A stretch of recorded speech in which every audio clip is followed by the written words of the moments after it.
Terima kasih Anda masih bersama kami di Political Show. Kalau tadi kita di segmen sebelumnya sudah membahas soal dinamika di Pilkada Jakarta, kita akan beralih ke kandang banteng di Provinsi Jawa Tengah. Karena untuk pertama kalinya ini lepas dari tangan PDI Perjuangan. Saya mau ke Gerindra terlebih dahulu ya, yang paslonnya unggul di versi hitung cepat. Bang Hendar Sam, ini pasangan Ahmad Lutfi dan juga Tas Yassin. Saya ingin tanya ya, berarti Pak Lutfi ini sudah jadi kader resminya Partai Gerindra, katanya sudah punya KTA. Ya, kader ya. Jadi sudah punya KTA ya. Jadi itu kader resminya Partai Gerindra yang unggul sementara saat ini di Pilgub Jawa Tengah. Pertanyaan saya, apakah memang karena faktor Pak Lutfi 4 tahun jadi Kapolda Jawa Tengah itu membantu sekali pemenangan beliau di sana ya? Jadi nggak gini ya, ngelihatnya juga memang harus secara ini bahwa beliau ya kan kalau dibandingkan dengan Pak Andika, beliau pasti jauh lebih populis di sana. Karena memang bertugasnya bukan pada saat di Kapolda saja ya.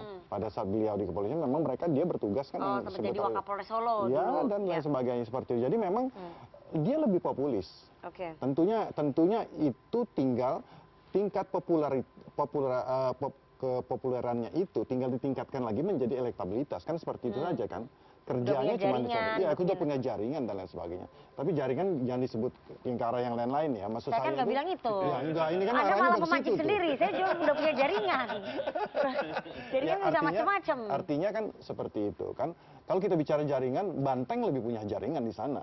Tentunya kan gitu kan. Kalau kita bicara jaringan itu, ulama. Ya sama gitu juga maksudnya. Nah artinya apa? Memang beliau memang sudah modal dasarnya adalah populis di sana, dan hampir tidak ada tidak ada berita miring tentang profil beliau. Ya, artinya bukan tokoh yang kontroversial. Ini penting bagi seorang tokoh untuk maju itu dulu kan sehingga oleh karena itu serangan-serangannya itu kan lebih kepada hal-hal yang sifatnya background lah ya kan gitu ya. Ya seperti Rembo vs Sambo seperti itu kan. Nah yang gitu-gitu ya kan lebih hal yang seperti itu. Nah jadi itu modal dasar yang beliau tingkatkan dan tim-tim tingkatkan pada saat itu untuk akhirnya efek kemenangannya dengan gap yang cukup jauh ya.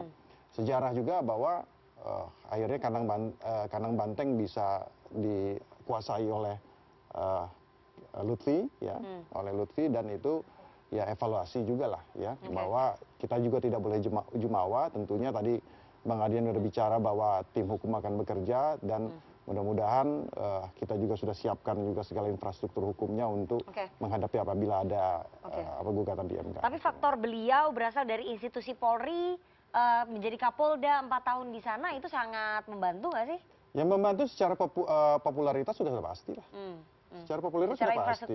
Infrastruktur apa ulama, ya kan, polisi juga dekat dengan ulama kan seperti itu. Jadi kalau kita bicara infrastruktur politik, ya kan, PDI pasti jauh lebih mempunyai infrastruktur itu. Mesin partai. Seorang Ahmad Lutfi. Tapi kan ini tadi dikatakan oleh Bang Adian, ada beberapa polisi yang bekerja, itu termasuk infrastruktur yang membantu nggak? Saya kalau kita bilang masalah digebukin polisi, saya ini 2019 sudah jauh lebih, saya ini korban digebukin polisi lah intinya. Pada saat Pilpres 2019? 2019 sudah lah, ya kan. Jadi 2019 zaman Jokowi. Iya, bersama-sama dengan PDI mungkin ya. Ya kan seperti itulah kalau kita bicara mau ininya. Jadi nggak usah lah bicara seperti itu, maksud saya kan. Jadi saya korban di situ. Saya mendampingi kalau kita bicara itu. Dan ini nanti dulu. Itu persoalan berbeda. Ini ya nggak bisa dibeda-bedakan. Nanti itu bisa. Ya beda lah. Enggak. Bang, ini pilkada. Ya seperti nah yang harus dilihat ya kan, yang harus dilihat pilkada dan Pilpres 2019 dengan 2024 itu berbeda. Ya kan? Di 2019 itu ya kan, isu kecurangannya itu lebih jauh, itu nomor 1. 2024 ini masalah dukung-mendukungnya yang lebih kuat. Ya mungkin Mas Toto dengan Mas Adi bisa jelaskan. Dua-duanya membahas mengenai Jokowi memang setahu saya, baik Pilpres 2019 ataupun Pilkada 2024. Jadi tentang cawe-cawe Jokowi kan, betul. Ya, jadi artinya itu kita harus sama-sama kesatria untuk mengakui hal tersebut. Dari kemarin kan saya juga dengan Bang Adi segala macam ngomong-ngomongin dukung-mendukung kok, endorsement, nggak ada bicara masalah kecurangan-kecurangan gitu. Peristiwa pemukulan polisi terhadap lu yang lu ceritakan kemarin tadi itu berbeda dengan netralitas institusi polisi dalam pilkada. Itu yang gue bilang tidak sama. Lu tuh doyan banget gabung-gabungin sih, jadi semua seolah-olah sama. Dan lu selalu menjadi korban terus. Iya, karena kan gua korban kan gitu kan memang. Bukan, ini kita bicara netralitas institusinya. Bukan seberapa kelas tingginya gitu loh. Sebagai sejauh mana netralitas atau tidak netralitasnya? Pertanyaan gua, lu bisa kasih nggak? Anda bisa kasih ke saya nggak 1 atau 2 atau beberapa sampel aja lah bahwa aparat itu tidak netral seperti itu. Itu yang nanti akan dibuktikan dalam proses pengaduannya ke Mahkamah Konstitusi. Dibuktikan, coba dibuktikan di sekarang kan. Gini brother, my brother, ini bukan. Abang udah katakan itu kan gitu kan. Ini coba dibuktikan. Ini bukan mekanisme. Abang buka aja sekarang. Ini bukan mekanisme. Apakah ada laporan ke Bawaslu tentang masalah itu? Apakah kita juga tidak punya laporan ke Bawaslu tentang masalah tidak ini bukan mekanisme pengadilan, nggak bisa kau paksa begitu, oi. Tapi di segmen yang lain Anda paksakan ke saya hal tersebut untuk membuktikan. Lu acara beda, lu gabungin lagu di sini. Ya, TV-nya beda, situasinya beda, materinya beda. Lu paling sering begitu gini loh. Ini bukan mekanisme. Lu juga paling sering kayak gitu loh. Memisah-misahkan hal. Ini bukan mekanisme pengadilan. Tidak bisa lu paksakan buktikan di sini, tidak bisa. Karena lu juga sering paksakan itu loh. Nah, gitu. Tetapi bahwa tadi yang disampaikan tentang kepolisian adalah netralitasnya sebagai institusi. Bukan persoalan gua digebugin, jangan gitu loh, itu out of context. Kita bicara pilkada, bukan bagaimana rasanya dipukulin. Jadi jangan curhat di sini gitu loh. Nah, yang curhat kan lu duluan. Masalah netralitas, masalah indah. Netralitas itu bukan curhat, itu hak kita. Apa dong? Ya apa dong kalau bukan curhat? Loh itu kita bicara pilkada, bicara netralitas. Bicara pilkada nggak bicara digebugin. Secara fisik ampun deh. Ya, ini fokus lagi, ini fokus. Soal menjawab lu atur dugaan ketidaknetralan aparat itu. Gimana kita bicara netralitas institusi, gue pernah digebugin polisi. Kok jadi cerita itu? Ya ampun. Gua cuma memperdalam dan mempertajam apa yang lu katakan. Lu jangan samakan problem pribadi lu dipukulin polisi sama pilkada republik. Ya. Oke, kita kembali ke substansinya ya. Bagaimana kemudian menjawab itu tudingan ketidaknetralan? Kata-kata Bang Adian kalau udah terakhir mentok ya ampun deh. Nah itu dah ya kan. Ya itu bagaimana menjawab itu? Apanya? Dugaan ketidaknetralan karena backgroundnya Pak Lutfi. Dasar gini masalahnya. Yang jadi masalah. Saya udah jelaskan dari awal. Yang spotlight pada saat di Pilkada 2024 ini bukan masalah ketidaknetralan. Masalah dukung-mendukung dari kemarin itu, ya kan, masalah yang kita omongin ini segala macam, masalah dukung-mendukung dengan bahasa lain tuh kata bahasa lebih tajamnya itu endorsement dan lain sebagainya, pengaruh tokoh ini, karena Anda sendiri juga udah bilang, bukan masalah netralitas tidak dan lain sebagainya, isu itu Anda boleh lihat di media online segala macam, cek deh masalah netralitas. Kalau kita bicara masalah netralitas di Banten, Pak Majer, ya kan. Kedua itu saling laporkan ke Bawaslu. Aduh, ampun gini. Jangan ampun lagi Bang, gue juga ngampun juga gitu. Waktu daftar siapa? Pak Lutfi yang ngantar tuh siapa? Kemudian ngendorse siapa? Yang bagi-bagi kaos di jalan siapa segala macam. Kita tidak salahkan itu. Tapi bahwa kemudian rakyat akan melihat mantan presiden berpihak, banyak wapres berpihak, banyak sekali kemudian video beredar bagaimana kepala desa dikumpulkan dan sebagainya. Kepala desa berpihak, institusi-institusi sipil yang harusnya menjadi pilar-pilar penjaga demokrasi ternyata berpihak dan tidak netral. Lalu siapa yang netral? Ternyata TNI. Baik-baik. Kalau kemudian rakyat melihat bahwa ternyata TNI lebih memahami demokrasi, maka itu artinya kegagalan kita sebagai masyarakat sipil untuk menunjukkan pada dunia dan pada rakyat bahwa kita memahami dan mengerti demokrasi. Itu soalnya, makanya kita bilang dari awal demokrasi itu bukan cuma bicara hasil, ada prosesnya di situ gitu loh. Bagaimana kemudian misalnya yang ditunjukkan oleh Mas Pram di Jakarta, dia bertemu rakyat, tidak bertemu presiden, tidak minta mantan presiden. Yang dilakukan Andika sebagai seorang patriot, dia bertemu rakyat, tidak minta dukungan institusinya, tidak. Nah, yang begini harus kita jaga gitu loh. Ini pertarungan pilkada ya, bukan pertarungan institusional lembaga negara loh. Berarti ada anggapan institusi yang berpihak. Loh, pernyataan beberapa menteri berpihak pada Ridwan Kamil berpada itu mau dibantah. Itu loh. Kan dia dibayar, menteri itu dibayar oleh pajak rakyat, baik oleh pajak rakyat pendukung Ridwan Kamil maupun pajak rakyat yang mendukung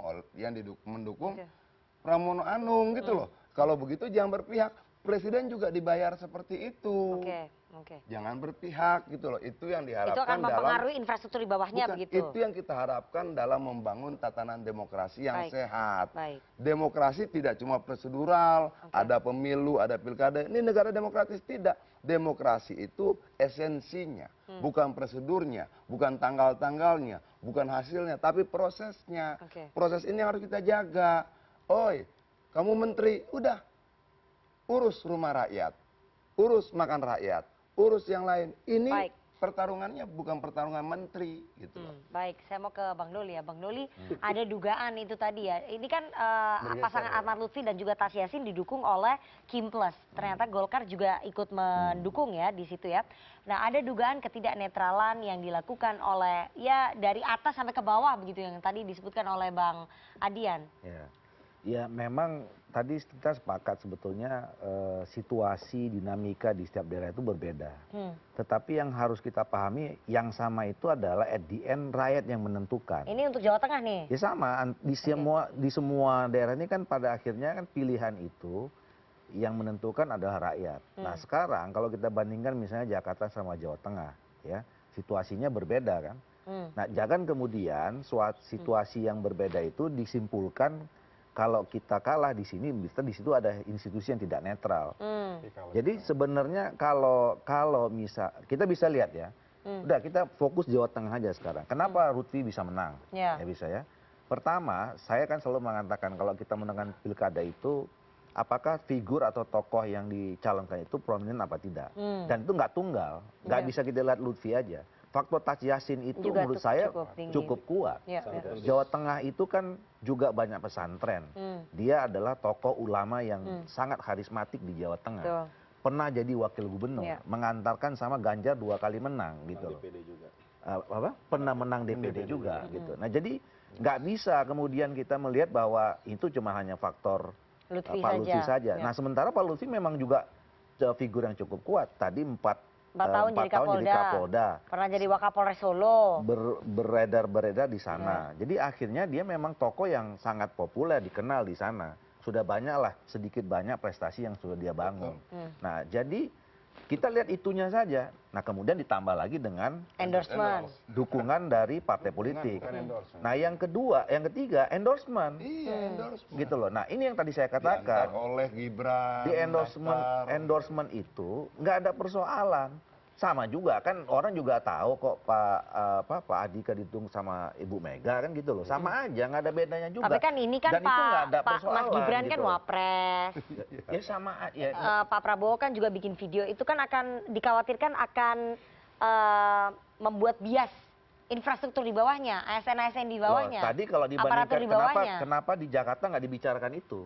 Kalau misalnya tadi disebutkan misalnya endorsement itu pengaruh, ternyata tadi disimpulkan analisisnya di Jakarta nggak berpengaruh begitu gitu ya. Loh ya. Jadi maksud saya jadi makanya kita lihat hasil akhirnya itu rakyat milih siapa. Kalaupun misalnya ternyata rakyat tadi nggak cocok misalnya dengan cara yang seperti itu kan bisa berlaku juga di Jakarta. Di Jakarta pengaruh di Jawa Tengah. Pengaruh tapi tidak sesignifikan di Jawa Tengah gitu loh. Tapi pengaruhnya ada. Nah, gini. Kayaknya kita harus berdiskusi demokrasi seperti apa sih yang lo harapkan? Di mana sih sebenarnya seluruh institusi negara di luar DPR yang berangkat dari partai politik harusnya menempatkan diri dalam pilkada? Biar semuanya kelar, biar semuanya clear. Presiden itu dibayar oleh pendukung Ridwan Kamil maupun bukan pendukung Ridwan Kamil. Dibayar oleh pendukung Lutfi maupun pendukung Andika. Untuk itu berdirilah di tengah-tengah itu. Oke. Mantan presiden kan ketua umum partai juga. Nah, itu salah satu yang harus kita tuntaskan dalam pembicaraan mengenai undang-undang pemilu. Bagaimana kalau posisinya begitu? Gini, ada peristiwa, oke, kita dapat pengetahuan, peristiwa ini melahirkan masalah, kita cari jalan keluarnya, kita bedah di DPR. Oh, baiknya berikutnya begini. Nah, itu yang membuat kita sebagai bangsa terus bertumbuh.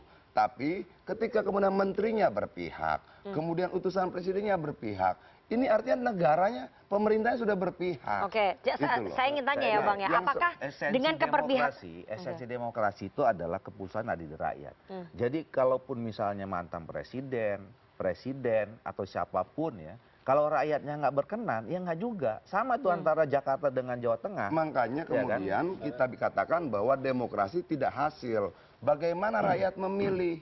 Karena endorsement, karena intimidasi, karena sembako, karena serangan fajar, itu akan mempengaruhi pilihan rakyat nggak? Mempengaruhi pilihan rakyat. Ada surveinya, ada. Jangan bicara demokrasi di ending. Demokrasi ini perjalanan. Oke, Bang Adian, faktor-faktor yang Anda sebutkan tadi ya, endorsement, intimidasi, bansos, segala macam, itu yang membuat PDI Perjuangan kesulitan ya untuk mempertahankan suara di kandang banteng, sehingga setelah 26 tahun pecah rekor ini kebobolan di kandang banteng. Yang paling sulit dalam berpolitik adalah tegak runtuh dalam prinsip. Sanggup nggak kita tetap berpegang teguh pada prinsip ini, tidak bansos-bansosan, tidak mengajak-ngajak institusi sipil negara lainnya, tidak mengintimidasi kepala desa, tidak mengintimidasi yang kemudian berbeda. Sanggup nggak kita berjalan seperti ini? Kenyataannya gimana di Jawa Tengah? Sebentar, lebih baik bertemulah rakyat, jelaskan programmu. Itu yang dilakukan oleh Andika di Jawa Tengah, itu yang dilakukan oleh Mas Pram di Jakarta. Bukan ketemu-ketemu dengan pejabat-pejabat negara sampai bawa agama dan sebagainya. Tidak, ketemu rakyat, jelaskan. Kalau saya menang, Kampung Bayam begini, saya menang Tanah Merah begini, saya menang Jack Lingko begini, saya menang begini-begini. Itu yang pengen rakyat dengar. Tapi kemudian itu juga bekerja proses membangun kesadaran rakyat berkeliling di rakyat juga. Itu proses membangun kesadaran rakyat itu tiba-tiba dimentahkan dengan jumlah kilogram beras, jumlah amplop, intimidasi dan sebagainya. Itu yang membuat PDI Perjuangan tidak berdaya. Ini yang sedang kita lawan. Tindakan-tindakan anti demokrasi ini yang sedang kita hadapi. Dan kalau kita mau membangun demokrasi yang sehat, kita harus katakan bahwa kita mendukung program-program kerakyatan, bukan mendukung bagi-bagi uang pada rakyat, bagi-bagi bansos pada rakyat untuk kepentingan politik. Tidak itu. Gitu. Saya mau ke Jadi jangan diklaim calon yang lain di luar PDIP itu nggak juga berdialog dengan rakyat, gitu loh maksudnya. Jadi kita juga semua punya kader-kader calon-calon yang tiap hari dalam pilkada itu tidak hanya mengandalkan endorsement, tidak mengandalkan cuma turun juga gitu loh. Ini yang harus di-clearkan. Gitu. Baik, silakan. Turun plus endorse. Saya mau ke Mas Aditya dulu deh. Saya kasih kesempatan ya, Mas Aditya. Anda melihat di Jawa Tengah khususnya, apakah memang karena endorsementnya Pak Jokowi tadi yang cukup kuat itu yang mendongkrak suaranya Ahmad Lutfi dan Tas Yassin di sana, dan PDIP seolah tidak berdaya mempertahankan kandang bantengnya? Satu, saya mau diskusikan soal endorsement ya. Saya pernah punya data terkait dengan endorsement ini di Pilpres ya. Betul bahwa pengaruh Pak Jokowi itu berubah swing dari dulu pertama di awal dukung Ganjar, kemudian ke Pak Prabowo, itu ada perubahan yang signifikan. Memang itu pengaruh itu terlihat. Nah, yang kedua adalah yang tadi dikatakan oleh Bang Adrian, memang yang dimaksud dengan aparat, netralitas dan segala macamnya itu terbaca di survei untuk mengatakan bahwa misalkan responden ketika ditanya, ini Anda dapat bansos dari mana? Itu langsung clear dikatakan bahwa ini dari pusat. Jadi artinya ini untuk menunjukkan bahwa ada keterkaitan bahwa apa yang sedang dilakukan oleh incumbent, siapapun itu kemudian berpengaruh terhadap pilihan masyarakat. Nah, cuma menariknya, betul memang belum ada data yang mengatakan untuk di pilkada, itu endorsement tokoh-tokoh ini gimana gitu ya. Karena itu Pilpres kan? Ya, itu Pilpres. Makanya kemudian saya menduga bahwa ada kemungkinan pola yang akan berbeda gitu ya. Pola yang berbeda itu sebagai contoh misalkan tadi di Jakarta dan juga nanti di Jawa Tengah. Di Jawa Tengah, saya kebetulan di awal November itu juga ada di Jawa Tengah untuk melakukan itu dari hasil survei itu memang masih tipis seperti yang lembaga-lembaga survei yang katakan lainnya. Tipis antara Andika dengan Andika Lutfi. sama Lutfi. Nah, cuma faktor endorsement Pak Jokowi? Nah, baru kemudian 2 minggu setelahnya, saya kan awal November, 2 minggu sesudahnya ada Populi dan segala macam, itu range cuma jauh. Dan disitulah kemudian Pak Jokowi masukan. Jadi artinya Nah, endorsementnya ini Pak Jokowi baru dugaan untuk mengatakan bahwa ternyata ketika Pak Jokowi itu turun gunung, kampanye segala macam, itu mungkin ada pengaruh yang pada sisi-sisi yang lain yang tadi berbarengan dengan yang dikhawatirkan ketika Bang surveinya Adrian. ketat itu. Ya, ketika misalkan bukan hanya Pak Jokowi yang maju, tetapi ada lain-lain yang Ada juga infrastruktur kemudian di belakangnya yang kemudian Nah, membantu. itu yang Anda mau bilang saya- begitu. Jokowi tidak Jokowi tok, tapi Jokowi kira-kira Nah, ini gitu yang menurut saya lah. sebuah catatan kita bersama ya, Bang Doli, Bang Adrian nanti di DPR untuk mengatakan ini kita mau apa ke depan. Iya. Di apa namanya? Bicara jangan- pilkada itu bukan hanya soal figur, Bang. Betul. Tapi kemudian nanti kita punya tanggung jawab untuk mengedepankan ini programnya mau dibawa ke apa. Betul, makanya kemudian dari setiap persoalan seperti ini kita tidak perlu saling berbantah. Enggak, iya. Oke, ada problem ini. Yuk kita perbaiki. Oke. Yuk kita cari lagi kalimat-kalimat yang lebih fair dalam undang-undang untuk menuju Indonesia yang lebih baik dan demokratis. Itu bukan saling berbantahan. Memang itu Kalau terjadi demen tuh kok. kalau gitu. Itu banyak yang bisa dirubah nih kalau pemilu, Oke. pilkada. Berdua ini. Loh, Iya, itu bukan Tugasnya Bang Doli. Oke. Saya mau ke Mas Karena Soto ini ya. bukan persoalan teman-temanan nih. Ya. Nah, Ini durasi udah mau habis nih. Bicaranya Dua bahasan. hari ini kan bicaranya nggak itu. Di sini ada dua bahasan, Nak, ya. Ya. Satu, ketika kita mencoba menilai tokoh-tokoh besar yang kita anggap disayangkan ketika mereka melepaskan jiwa kenegarawanannya, malah kemudian cawe-cawe. Kira-kira yang pertama itu. Ya. Dan kita bisa berdebat tentang itu. Ya. Tentang Pak Jokowi, tentang Pak Prabowo. Yang kedua, kita sepakat. Apa yang selama ini mungkin dianggap terlalu normatif, bicara teoritis.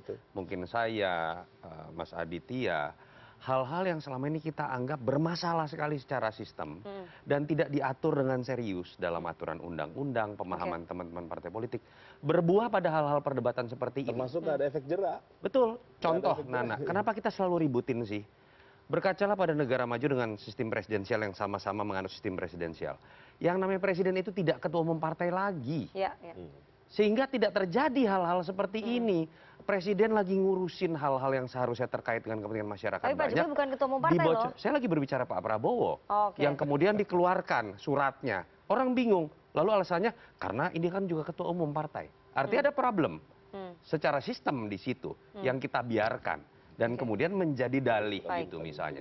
Menteri dalam sistem presidensial, dia itu pembantu presiden yang adalah kepala negara juga. Nggak bisa menjadi pengurus partai. Dulu Jokowi pernah mengeluarkan ide itu, tapi kemudian dia bantah dan dia batalkan sendiri. Sehingga kemudian keluarlah seorang menteri yang lebih banyak ngurusin hal-hal terkait dengan kampanye pilkada seperti kemarin. Tapi saya ingin tanya ya, apa kalau dari Kalau analisisnya? kemudian gini, menteri itu pembantu presiden. Kalau presidennya Ridwan Kamil sebagai pembantu, Harus ikut. iya. Oh Itu gitu problem maksudnya. ketatanegaraan gitu loh. Oke, tapi menurut analisnya Mas Toto ya, apa yang membuat PDI Perjuangan seperti kesulitan mempertahankan kekuasaannya di kandang banteng di Jawa Tengah ini sampai akhirnya setelah 26 tahun Kalau tergantikan? Pak Andika menang itu malah mengejutkan. Kenapa? Jadi jangan terbalik pertanyaannya. Gandang banteng iya. PDI Perjuangan partai tertinggi iya. Lawannya tapi kalau ditambah lebih tinggi dari PDI Perjuangan. Karena di situ PDI ada Perjuangan Yasin. tidak sampai 30%. Karena di situ ada Jadi Yasin. kalau yang menang Pak Andika itu malah mengejutkan. Itu faktor satu. Mesin politik jumlahnya lebih besar berasal dari Kim Plus. kubunya Ahmad Lutfi dengan Gus Yassin. Oke. Yang kedua, kampanyenya Pak Ahmad Lutfi itu saya tahun lalu ke Sudah Jawa pasang Tengah, baliho di sudah mana-mana. balihonya banyak Pada sekali. saat menjadi Pak Kapolda. Andika itu baru Ya. sekali. Mengagetkan kalau Pak Andika malah kemudian menang. Yang Artinya ketiga sudah lebih kuat Lutfi dari awal. betul. Jadi dari awal sudah. kalaupun kemudian tanpa Prabowo, tanpa Jokowi, harusnya juga tetap menang. Atau dia tidak yakin sehingga harus ketemu Prabowo dan Jokowi. Saya tambahkan Mbak Nana, salah satu hal krusial kenapa Ahmad Lutfi menang itu adalah karena ada Tah Yassin. Tah Yassin dan juga hijau, faktor Yang ketiga hijaunya. Oke. betul. Ya. Karena ini yang kemudian menjadi pengikat yang apa namanya membuktikan di survei ya. Karena menurut saya elektabilitas Pak Andika sama Ahmad Lutfi itu relatif sama. Oke. Jadi tidak ada peran Prabowo, tidak ada peran Jokowi. Tapi artinya begini. Nggak ada. Tapi dalam konteks ini Tah Yassin ya, Gini, hijaunya itu. Artinya Jokowi sama Prabowo tidak berperan. Nah itu saya katakan Bijak. soal Endorsement mereka itu Prabowo-nya. sia-sia. Ini nyambung. Ini Lu nyambung mengatakan sini. Prabowo sia-sia dong Ini sama nyambung ke Jokowi. ungkapan Adian tadi ya, bahwa seharusnya kan menarik buat kita kemudian membahas peluang kemenangan dari Andika versus Lutfi ini dilihat dari sisi sosok ini ketika kebetulan berasal dari tentara, gimana sepak terjangnya. Ya. Ketika menjadi seorang polisi, gimana sepak terjangnya. Sebagai orang yang ada darah Jawa Tengahnya, siapa yang memiliki kiprah lebih banyak Baik. misalnya. Dalam karakter pemimpinan, siapa yang lebih Oke. bagus.